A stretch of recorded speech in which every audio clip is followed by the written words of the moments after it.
You know something? It's bad enough that my Knicks are already gone from the playoffs, okay? It's bad enough that happened. It's bad enough that the Los Angeles Lakers are on the brink of elimination as far as I'm concerned because they're down 2-0 in their Western Conference Final Series, which means that it's quite possible that I won't end up being in Los Angeles for the NBA Finals. So that's bad enough. That's bad enough.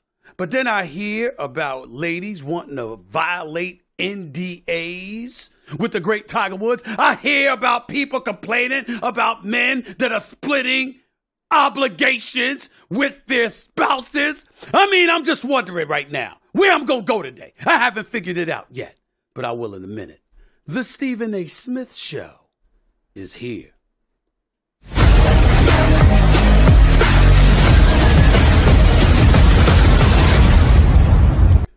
What's up, everybody? Welcome to the new edition. It's the latest edition of my podcast that I come at you with at least 3 times a week. Wherever you can find your podcast, you can find Stephen A. Smith. The difference is that religiously it was called No Mercy with Stephen A. Smith. And today is the debut of the name change to that podcast. It will now be called The Stephen A. Smith Show after all, because it's not just a podcast. It's a show. It's the Stephen A. Smith Show. You know me very, very well. So I felt it was best to use my name instead of No Mercy. The Stephen A. Smith Show is the name of this show, this podcast, moving forward. There's a lot to get into. Make no mistake about it. And I'm going to get right to it because there's some NBA playoffs going on. Los Angeles Lakers, for all intents and purposes, are in trouble. Now, me personally, I don't believe that. I don't believe it from the standpoint that I believe that the Los Angeles Lakers losing 2 games on the road in the Mile High City with that altitude was kind of predictable. It really, really starts as it pertains to this Western Conference Final Series in Los Angeles for Game 3 at the Crypto.com Arena Saturday evening. That's when it really, really starts. We understand that. We get all of that. We accept that. I'm worried because LeBron James re-aggravated that ankle injury of his. I'm worried because Anthony Davis has played more than 40 minutes a game in both games 1 and 2. I'm not sure how wise that is because we never get on Anthony Davis about his game. Our issue with Anthony Davis is his durability and his availability. And the more minutes he plays, the more that puts those things in jeopardy. So I'm concerned about that. I saw Darvin Ham and the Los Angeles Lakers insert Jared Vanderbilt into the lineup, thinking that was going to do wonders against Jamal Murray, which obviously was working for the first 3 quarters, and then something happened. Something happened. I don't know whether it was residue from the bubble in Orlando, Florida during COVID. I don't know whether it's a chip on the shoulder or the attitude. I don't know whether it was inspiration from my colleague, the play-by-play extraordinaire himself, Mr. Mike Breen. Bang! That's what he likes to say. And we all love it. We used to love Marv Albert when he's like, yes, again, Michael Jordan is on fire. We used to love that. Now it's bang. We love to hear Mike Breen saying that. And I bring that up because Jamal Murray, en route to dropping 23 points in the 4th quarter, hitting 4 or 5 from 3-point range, putting on an absolute show, finishing with a game-high 37 points. That Jamal Murray. Former star at the University of Kentucky who can put up buckets with the best of them, showed up and showed out and made sure that the Denver Nuggets maintained home court advantage by protecting their home court. He put on the show. The Lakers had no answer for him in the 4th quarter. Both teams looked absolutely exhausted. But I'm just looking at a few numbers here.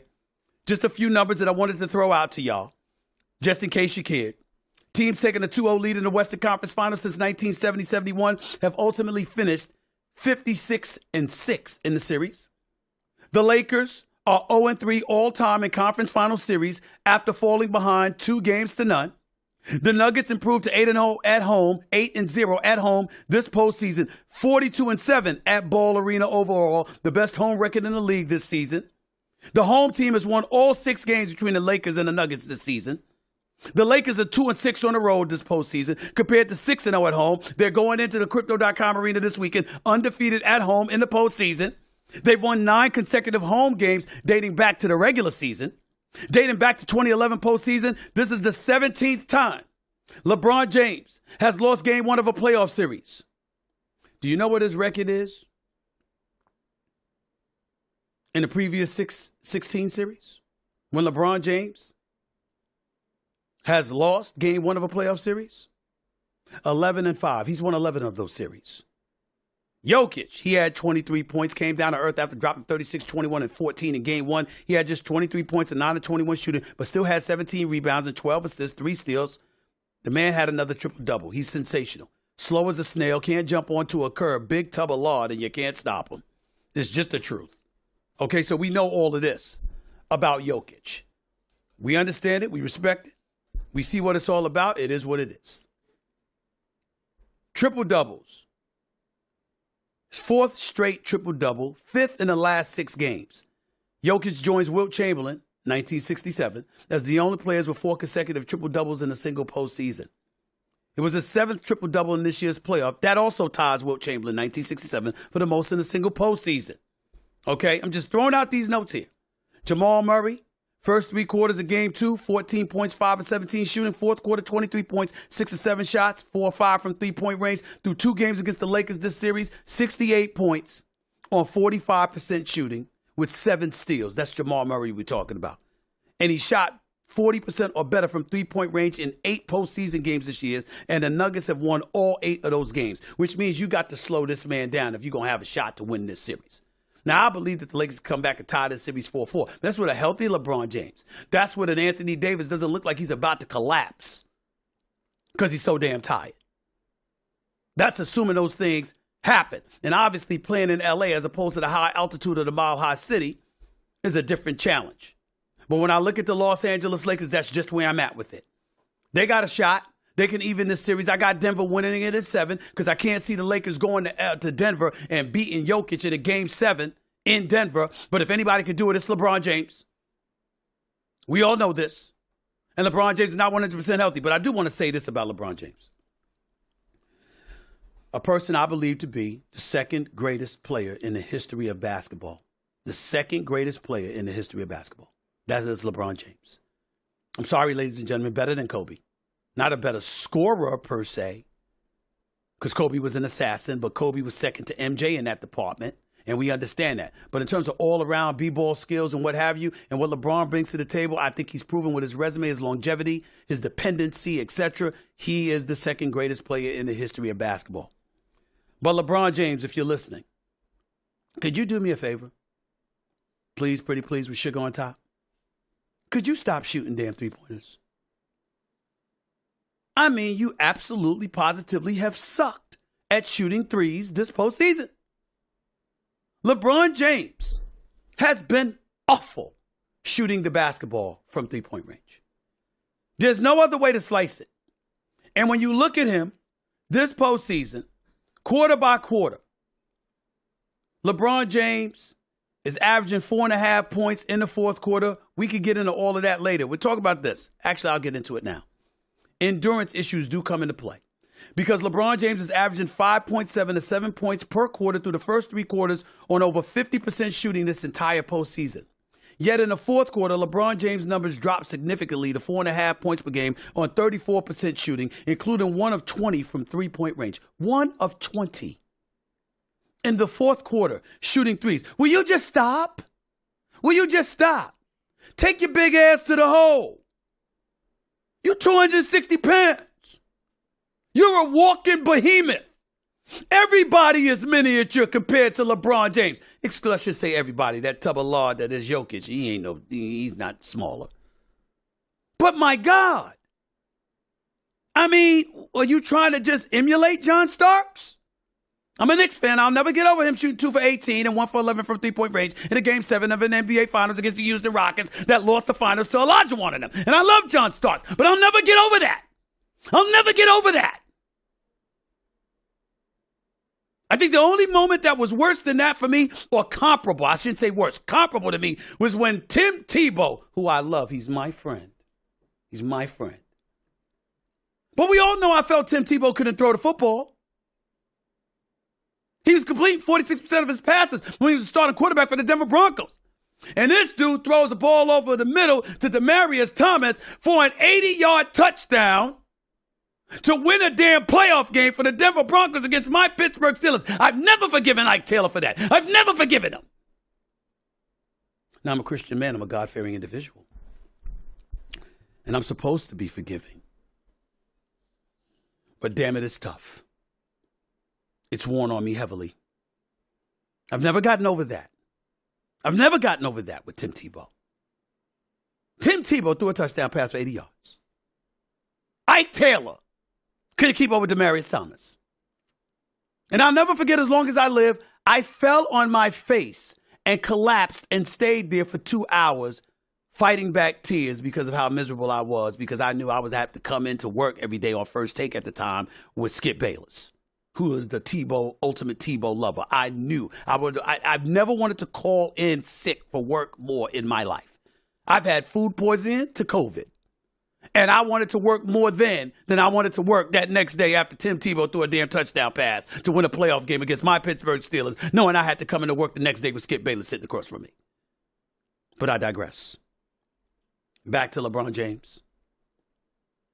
Those numbers, LeBron James, 34% shooting in the fourth quarter of this postseason, is the third worst in the NBA this postseason, a minimum of 30 field goal attempts. The only people worse than LeBron James were R.J. Barrett of the New York Knicks and Klay Thompson of the Golden State Warriors. That's it. And by the way, we forgive Klay Thompson because Klay Thompson history shows he's one of the top 5 shooters in the history of basketball. He just had a bad sprint. That's all. A bad stint. He'll be fine. But we know he can shoot. We got questions about LeBron James and that three-point shot. Stop shooting the damn three-pointer. Take your big ass to the hole. Pound, ground and pound. Use those muscles. You sitting there doing advertisement with these tonal machines, showing your muscles every chance you get. Use them. Stop shooting the three. Stay off the three. Please. I got that from my show, NBA Stephen A's World. But I digress. Again, stop shooting the three, LeBron. It's not for you, especially not in the fourth quarter. Having said that, I believe the Los Angeles Lakers will come back if he can play. They'll tie this series at 2-2. They'll find a way to push it to 7, even though it wouldn't shock me if Denver wins it in 6. Denver could lose, but I doubt it. I think they're going to the finals. Let me transition to the Boston Celtics because they've got a game 2 coming up tonight. And game 1 wasn't too good. Jimmy Butler did his thing. We know this.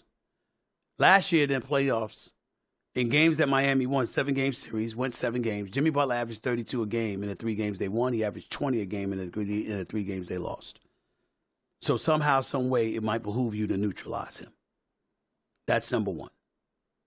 Number 2, the Miami Heat had 4 different players score 15 points. 4. And of those 4 different players that scored 15 points apiece, all 4 of them hit 3 3-pointers. All 4 of them. You got to do something about that. You just got to do something about that. You got to figure out a way not to let that happen. That's what they got to do. By the way, Jason Tatum, a lot of people are going off about him. I'm not going to go off about him. I love Jason Tatum. He's a superstar in this league. Superstars do not go an entire fourth quarter without attempting 1 field goal. Not when you just finished averaging 30 for the season. Not even Larry Bird averaged 30 for the Boston Celtics in the season. Averaged 29.9, but not 30. You're Jason Tatum. You got to shoot the ball. The Boston Celtics, you got to play defense. Defensive field goal percentages by individuals. Marcus Smart gave up 61% shooting with whoever he was guarding against. Jason Tatum gave up 60%. Malcolm Brogdon gave up 58%. Robert Williams III gave up 57%. Jaylen Brown gave up 53%. Where the hell's the defense, Boston Celtics? This is where Joe Mazzulla takes heat. This is where people question, Ime Udoka, are we better off without him or not? Because even though you're in the conference finals, the fact of the matter is there's been some faux pas, some mistakes when it comes to some of the things that Joe Mazzulla was doing. And we got to be real with that. There's no way around that. We have to be real with that. They got to be better defensively. They got to make sure that Jason Tatum gets the ball. They got to make sure that Jaylen Brown, who's in line for a 5-year, $295 million deal, that brother gets the ball. He ain't going to get that much. They ain't paying 2 players $600 million. That's not going to happen. Boston's not going to do that. But both of them will get well over $200 million. And they both deserve it. But you got to close the deal.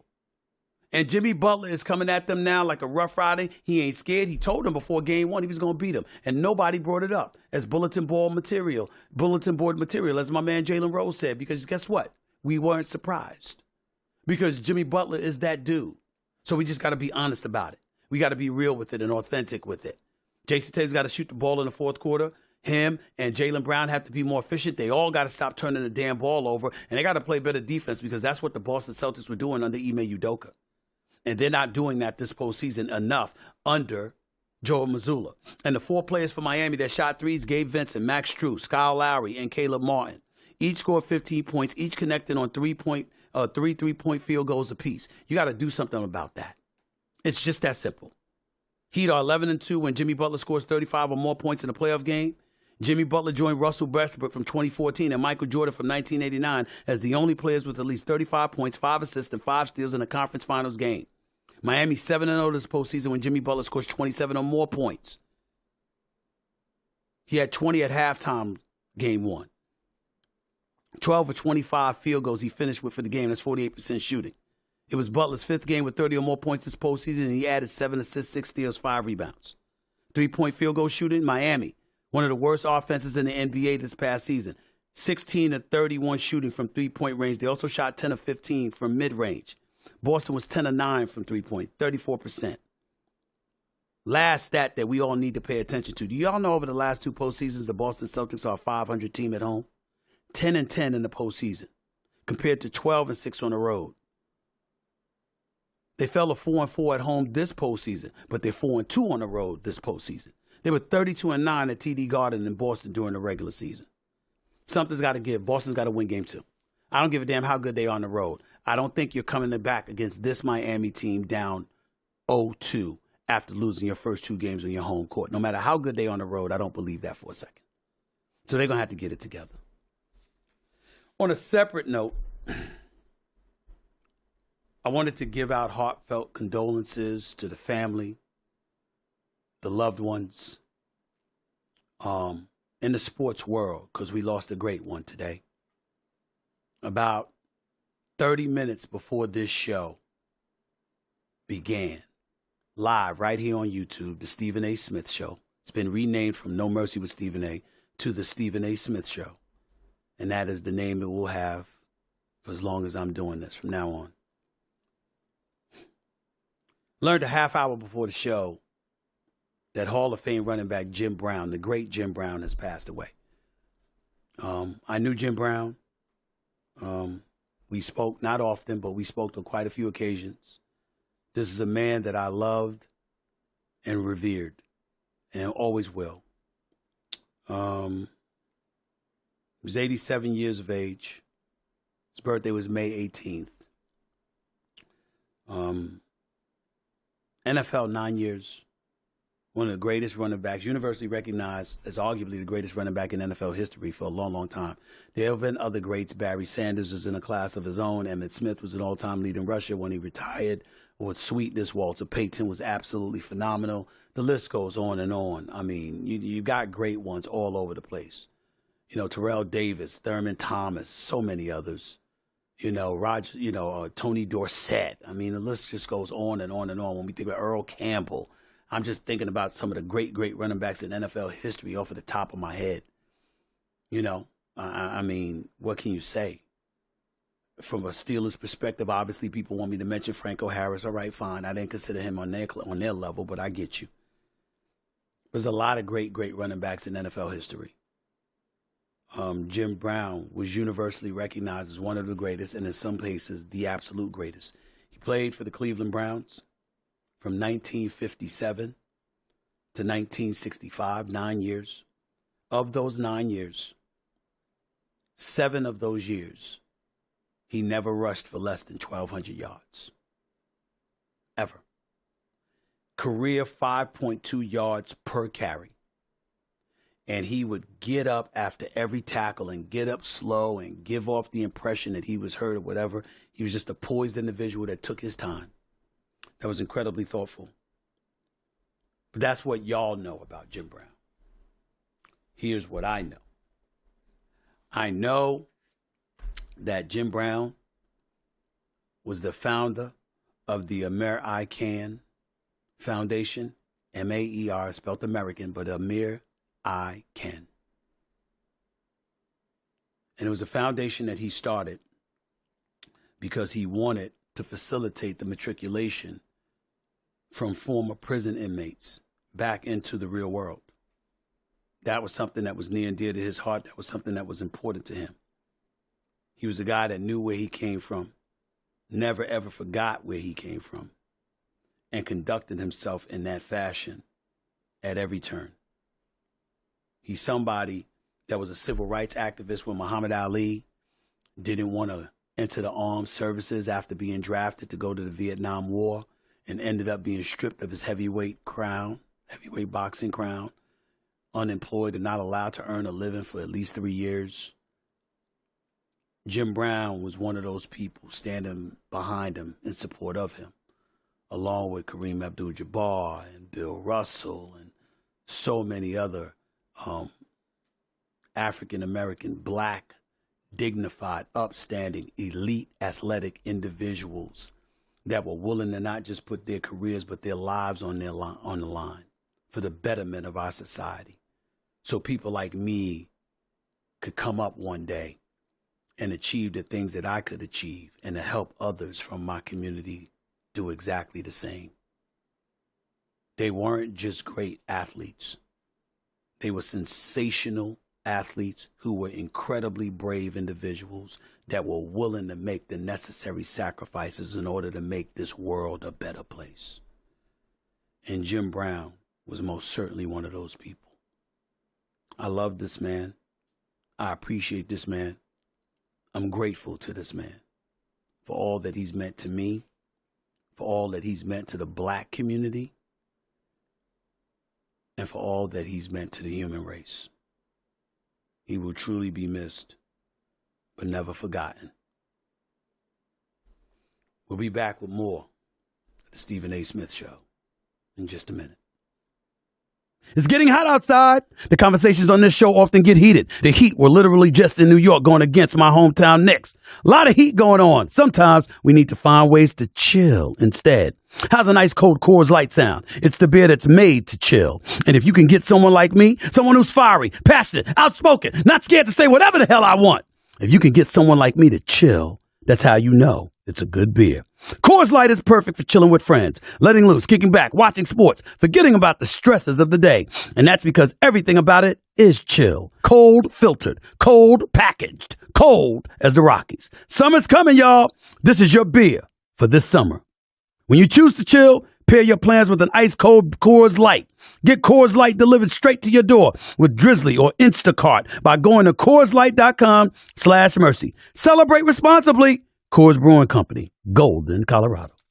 I admire people who set ambitious goals for themselves, like wanting to learn a new language. That's an ambitious undertaking, but there's one heck of a payoff.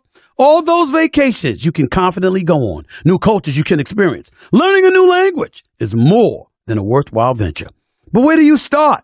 I'll tell you where. You start with Rosetta Stone. They've been the trusted expert in language learning for 30 years with millions of customers, and for good reason. Listen, they offer 25 languages, from Arabic to German to Spanish, and you only need 10 minutes to make real progress with one of their bite-sized lessons. I know y'all are busy, but 10 minutes can make a real difference and prepare you for real-life interactions. That is 100% worth it. And for a limited time, our listeners can get Rosetta Stone's lifetime unlimited subscription, which gives you access to all 25 of their languages forever for 40% off. Visit rosettastone.com/mercy today. Rosetta Stone. How language is learned. Welcome back to the Stephen A. Smith Show right here on YouTube live. I'll be live with you at least 3 days a week, at least every Monday, Wednesday, and Friday. The show was formerly known as No Mercy with Stephen A. Smith, but I changed it to my name because I like my name. I like seeing my name in lights. Lights, camera, action. It makes me feel good, enthused, motivated, the whole bit. Not to say that anything else did it. But when you think about me, you Google Stephen A. By the way, you see my book right there on the screen. Thanks to you all, my book has been a New York Times bestseller. Spent 9 weeks on the New York Times bestseller list. Straight Shooter, a memoir of second chances and first takes. A lot of my life story is in there. I wrote it as an inspirational source for some folks out there. Oftentimes I've said people like Jay-Z, Shaq, and so many others, they're not the American dream. I am. They're the American fantasy turned reality. But you've got a 1 in a billion shot, probably bigger than that, to ever be where they are. But you know what? You can be Stephen A. Smith. You can get left back in the 4th grade because you got a 1st grade reading level. You can sit up there and have all, be suffering from undiagnosed dyslexia. You can have guidance counselors laugh in your face when you tell them you want to go to college. You could have a world doubting you, telling you ain't going to be a damn thing and you'll never do anything in life. All of those things could happen to you. Absolutely true. And you could still be sitting where I'm sitting today. You could put your head down. You can pound that pavement. You can scratch and claw. You could be committed to being the very best that you could be at whatever your chosen profession is. And you can find success that way. That's what makes me the American dream. Because it's plausible. It's obtainable. It's reachable. It's not beyond the clouds or beyond the stratosphere. That is what I wanted to say. That is the difference between me and ultra stars, like the aforementioned individuals I threw out there. Now let me get to another subject before I move on. My last point about Jim Brown and the American, rather, that's how I like to say it, AMER-I-Can. I want to say this about that organization because it assisted former prison inmates in developing life skills that aided their transition after serving sentences. That's what Jim Brown, one of the things Jim Brown was committed to. And basically human rights and civil rights for all, but especially black people. It was started in 1988. Here's one other thing that before I move on from the subject that you need to know. In 1992, the organization did help initiate a truce between rival gangs in Los Angeles. It's amazing what you can do when you're a respected individual that can get folks to sit down across from one another and care about each other as human beings. It's amazing what you can pull off. Let me transition to the world of politics in this regard. Governor Chris Christie, formerly the governor of New Jersey, from 2010 to 2018 to be exact, it is believed that in the coming days he will announce his presidency. And obviously there's a lot of people out there that's going to ask, does he even have a chance? He was a governor that proudly pronounced he was a pro-life governor that proudly pronounced he was the first pro-life governor elected in New Jersey since Roe v. Wade in 1973. That was at the time he was governor. As governor, he opposed same-sex marriage, but voiced support for New Jersey's civil union law. He opposes the legalization of recreational marijuana use. I know some of you out there are going to find that. Stephen A., there you go. Stay off the weed. Duh. I know. You're going to say, no. I don't have a problem with people smoking weed. I have a problem with people letting it cost them their money. You a new fool. I ain't never seen a joint that cost $1 million in my life. Hell, I ain't never seen a joint that cost $100,000. The hell you losing money for because you smoking a joint because you want to puff, and pass. Grow the hell up. But if it ain't going to cost you money, by all means, puff away. I ain't mad at you. Do your thing. Even though I don't think it's for everybody. Some people can handle it. Matt Barnes, Steven Jackson on All the Smoke, they can handle some weed. I remember when Joe Smith was playing in the NBA, that brother can handle weed. I saw him wobble courtside when a coach was talking to him because he was so high. Everybody everybody can't deal with some weed. Everybody can't deal with it. Shouldn't say Joe Smith. I might be wrong. Might not have been him. This was like over 25 years ago. But you get my point. Let me get back to the former governor of New Jersey, Chris Christie. Began his governorship with approval rating near 50%, but in 2017, Quinnipiac found that 50% approved of Christie and 81% disapproved. That was the lowest recorded approval rating of a New Jersey governor in history.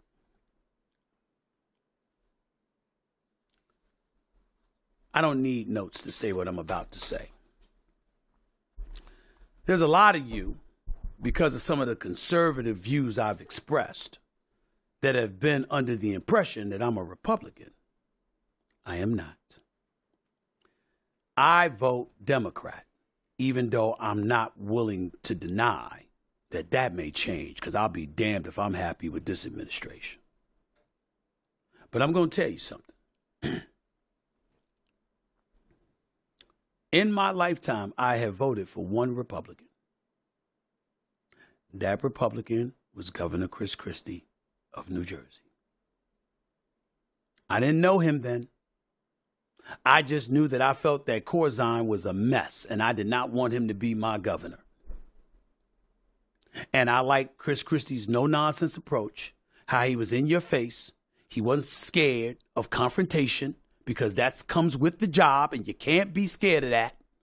And you got to be willing to tell it like it is. And I found him to be that guy. Well, over the years, let me tell you what problem I think all of you should have with Chris Christie. He's a Cowboys fan. I've gotten to know this man. I love him. I've even been on the record when I went on Mad Dog Christopher Russo radio show, Mad Dog Radio, 3 to 6 every weekday on Sirius XM, Mad Dog Radio, Channel 82. He had me and Chris Christie on there together a couple of weeks ago. I've been friends with Chris Christie for years now. I didn't know him back then, but I've gotten to know him over a few years. There's only one condition under which he would not get my vote. If Bob Iger, the CEO of Walt Disney, ran for president, which he obviously is not intending to do. I consider Bob Iger the greatest executive I've ever known. Period. And you're talking to somebody that, I might not, hey, life changes. I may not always be at ESPN at my day job. My days might be numbered for all I know. I don't know. Tomorrow ain't guaranteed. Disney lost about $5.5 billion. They announced months ago they're going to lay off about 7,000 workers. Ladies and gentlemen, make no mistake, I am no fool. One of those people could be me. Now, I know everybody say no way in hell, no way in hell. I will remind you I got fired before. 2009 to be exact. I was unemployed, thinking I was it, and nobody looked at me. Nobody. I was living off my savings for damn near a year. I don't take anything for granted and assume that couldn't happen again. At all. So I'm not telling you what I'm telling you about Bob Iger because I'm looking for favors. I believe in producing and getting what I've earned. And if I don't earn it, I don't get it. He owes me nothing. I owe him nothing, even though I feel like I owe him everything because he's such a great boss. I only bring him up because he's the only person that I would vote for at the expense of Governor Chris Christie, which Chris Christie knows. I would vote for Bob Iger before I vote for Chris Christie. There's nobody that I will vote for above Chris Christie on the Democratic or the Republican side. Nikki Haley, I respect her in the job that she did in South Carolina to some degree, but she's not getting my vote. I'm looking at these other candidates here. Former Arkansas Governor Asa Hutchinson, he ain't getting my vote. Vivek Ramaswamy, I don't know this person. The only thing I know about this person, they were arguing with Don Lemon on CNN a few weeks ago. He ain't getting my vote. Donald Trump damn sure ain't getting my vote. I don't even think about Donald Trump's politics. I just think about the fact that he don't know how to act. And you can't be so divisive and so petty and so caught up in the past that you're not looking forward. Karl Rove, noted Republican, pundit and what have you, wrote a sensational editorial in the Wall Street Journal about how Donald Trump is busy looking in the past. We need somebody that's going to look forward and is going to think about the future. So he damn sure wouldn't get my vote. DeSantis, how can I? Look at the petty fights you get into. I ain't getting into the Disney stuff. I'm employed. That's my day job. I'm riding with Bob Iger all day, every day. It's none of my business. He's my boss. Let him handle it. He's more than capable of handling it. Although I do get his points. Jobs, more individuals employed, more taxpayer dollars going to your state. Wouldn't you want that? I think that's a valid point, but that's all I got to say about that. Rolling with Bob Iger. But he ain't running for office. Chris Christie will likely announce. And I'm telling y'all in advance, unless Bob Iger decides to leave Disney and go and decide that he wants to run for president, or Michelle Obama decides that she wants to run for president, because I could never vote against her. I'm rolling with Chris Christie.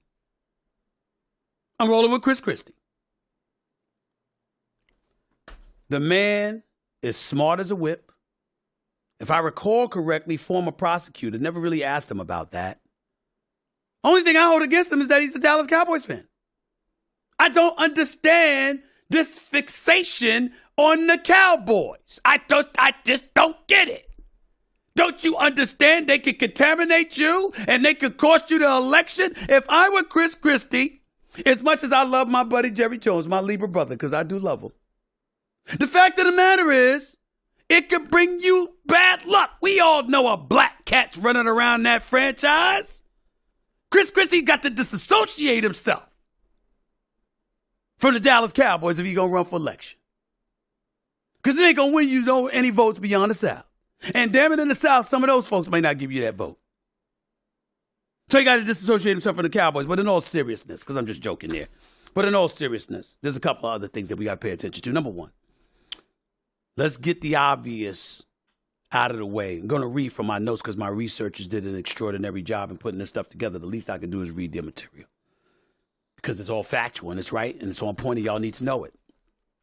The Fort Lee closure scandal. Remember that? That's the George Washington Bridge, which I go over frequently.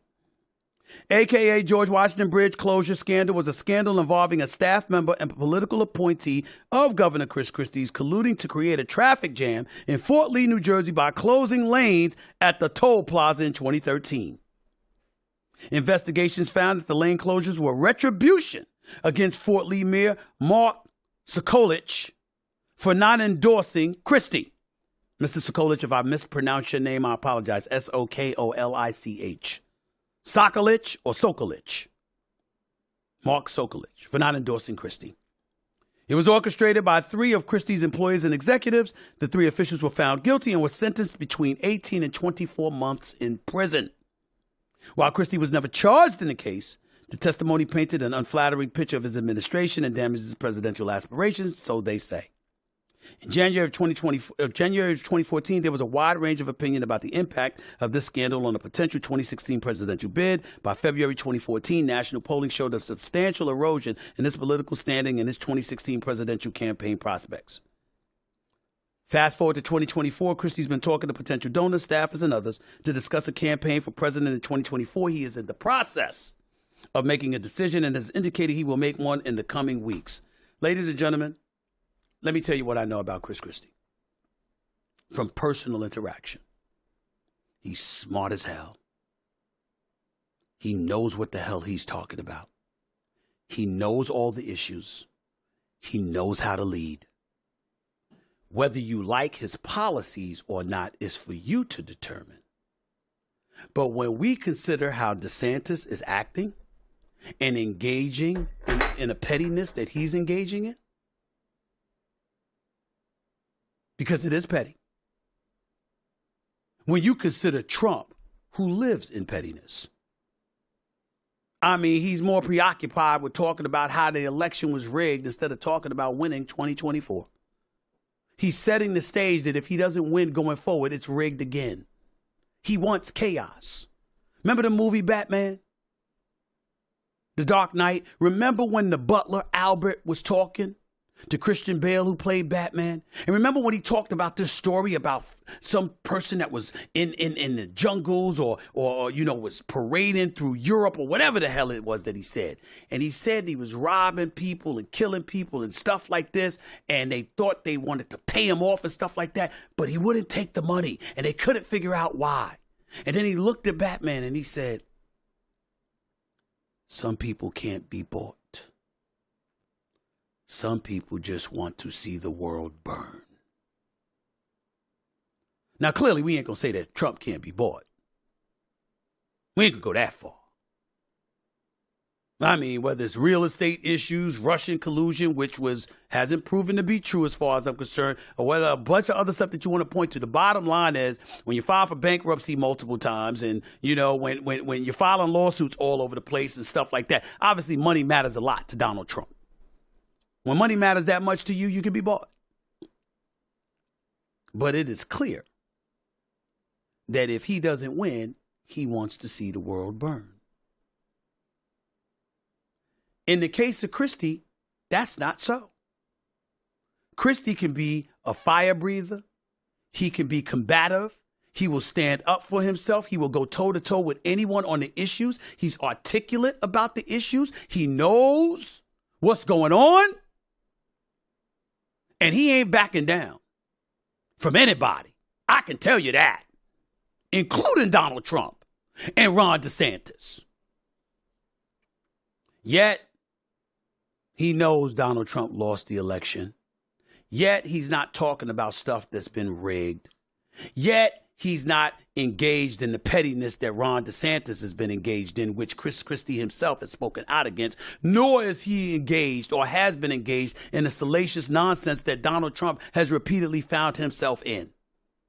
To me, it's a no-brainer who Republicans should want as their candidate.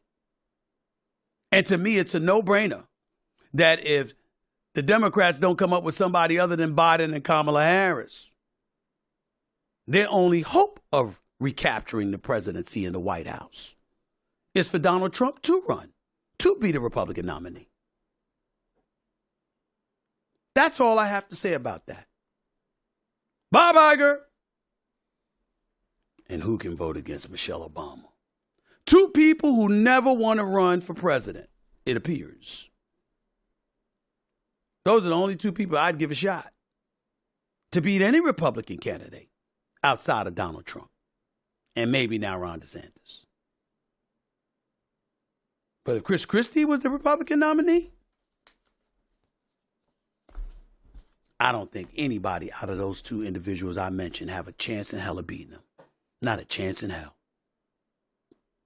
And I want to acknowledge, he and I talk all the time. We friends. I know him. I've gotten to know him over the years. I like him a lot. And I'd support him.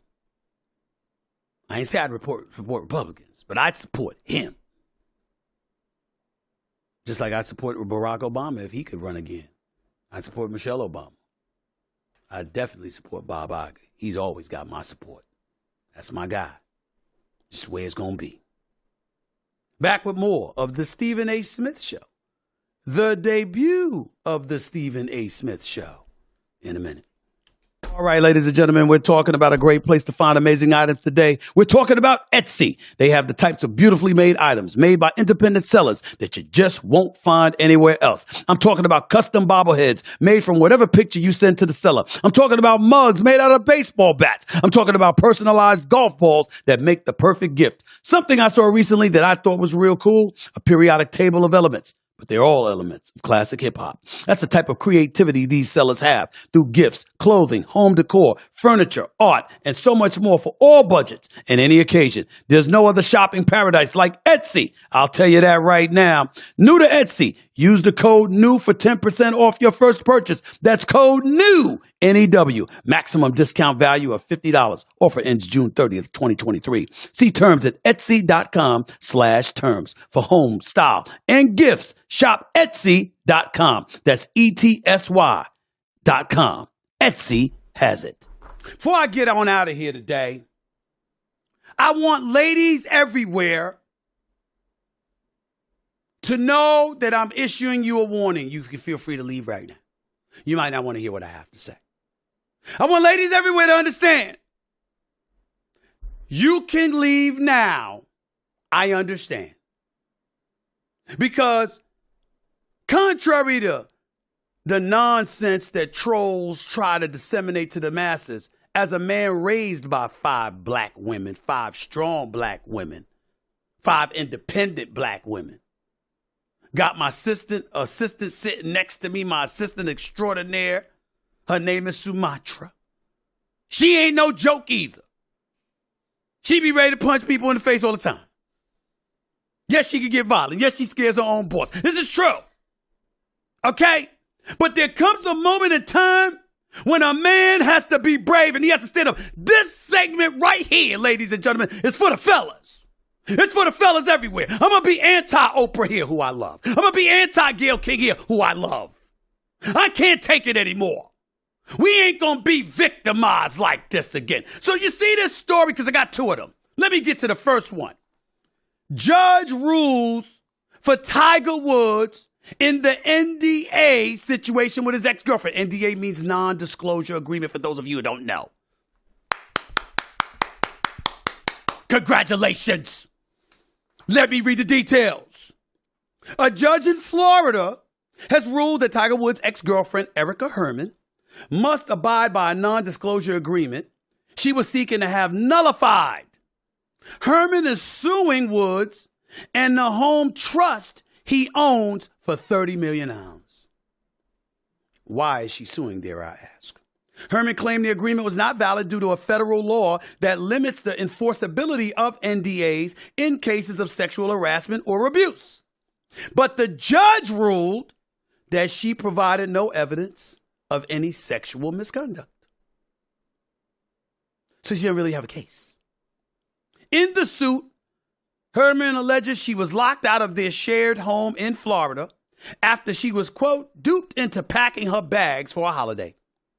Now, this is where y'all lose me. This is why I said the ladies could leave right now. She claims Tiger Woods had promised her that she could live at their home for 11 years. Yo, y'all. Tiger Woods, I apologize in advance. I ain't trying to throw out your business. It's just a matter of public record. You know what I'm saying? So I'm just trying to be, just trying to get it out the way. Ladies and gentlemen, Sumatra, look at me when I'm talking to you, because I can see you out the corner of my eye. I want to see if you ladies out there can sit up there and say this with a straight face. Remember when Tiger Woods got in trouble years ago? Remember that he was cheating on his wife? Remember that he had porn stars in his crib? Remember that? Do you also remember that he reportedly slept with 120 different women during his 6-year marriage to Ellen Nordegren? So a man that slept with 120 women, who's worth $1 billion, promised one woman, you can stay in my home for 11 years. Seriously, y'all? That's what we doing? That's what we doing now? We gonna sit up here and literally think that Tiger Woods promised this woman, you can lay in my house for 11 years. Ladies, who's that dude? Show him to us. Men everywhere would like to know. Who's that guy? Take your time, I'll wait. How much time we got, y'all? How much time we got? Show me the dude that promises a woman. I know men who are married with no prenup, who are broke, that doesn't promise a woman, you can live here for the next 11 years. But Tiger Woods did it. Really? Really? See, it's that kind of BS that makes me lose it. You see what I'm saying? Because that's clearly, I don't know this definitively because I wasn't there. I'm not a fly on the wall. I don't believe that shit one bit.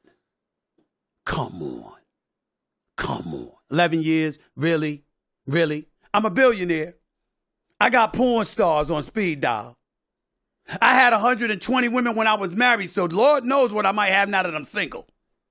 But I promised this one girl, who I'm not married to, that you can live in my crib for 11 years. See, that's that nonsense right there. Y'all know it's true. All I'm saying, ladies, is have a plausible argument, a plausible story. And I'm down for you. Because I'm old school.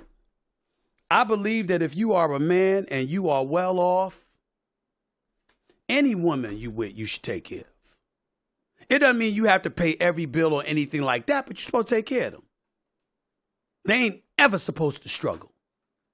I believe the quality of life you have, you should ensure that they have that quality of life while they're with you. Now, when they're not with you, they shouldn't have to have your quality of life, but you shouldn't drop them off and have them living like a peasant either. Make sure that you take care of them, you look out for them. As affordable as you would like. If you worth $100 million, what's wrong with getting them $1 million house? Ain't no crime in that. They may not be entitled to your quality of life, but it doesn't mean that you need to strip them of any quality of life. But 11 years, just stop it. Let me move on to this last story, because this involves friends. Gabriel Union, phenomenal actress, an even better person. A friend of mine, I've known her for many years. I love her to death. And my love for D. Wade, her husband, Dwyane Wade, former star of the Miami Heat, who's going into the Hall of Fame this summer. Spectacular honor, well-deserved, first ballot Hall of Famer. He was sensational. I still miss him. Ladies and gentlemen, I sit here to you in all honesty and telling you that D. Wade is one of the best human beings I've ever known as a professional athlete. It doesn't get much better than D. Wade as a person. He's a beautiful person. He really, really is. Heart's in the right place, and I love his mama, I love his sister, I love his family, I love his cousin Antoine, all the crew. I love them all. I know them. But Gabrielle Union made news because she was on some Bloomberg original series, Idea Generation. She shared her journey as an actress with host Noah Callahan Beaver. One part got everybody up in arms. The host asked her, at what point did you develop that first sense of security and that the work is coming, and as long as I keep knocking it out there, it's going to be more. And there isn't the sense of the rug could still be pulled out. Union's response was, I struggle with that. I think I just have more responsibilities for my money. So I get nervous like, oh my God, that movie didn't open well. What does that mean? Am I going to have enough to hold everybody up? And everyone's like, I'm coming. Calm down. It's coming, rather. Calm down. I'm trying to find peace in the journey, not using my anxiety and scarcity mindset to be my engine, which is hard. It's weird to say I am head of household because in this household, we split everything 50-50. Naturally, because she said that the internet was in an uproar because Union's husband, Dwyane Wade, is a three-time former NBA player, three-time former NBA champion. Dwyane Wade, whose reported net worth is $150 million, while the internet says her net worth is nowhere near as high as his. Essence.com had an article debating the subject and made mention of the fact that he stepped out on her before they were married and conceived a child outside of their relationship as a result. But she stayed by his side. Why did y'all bring that up? What the hell does that have to do with the price of tea in China? He was not married to her. And whatever transgressions he may or may not have made, I don't know anything about it, don't want to know. It's none of my damn business. The point is, it's none of yours either. Shut the hell up. You see, y'all try to conflate the issue. This was an issue about their finances and 50-50 split in the household. But what you saying is, well, he cheated on her. So guess what? It shouldn't be 50-50. Well, didn't she stay? Didn't that happen before they got married? If it happened before they got married, then what does it have to do with their marriage?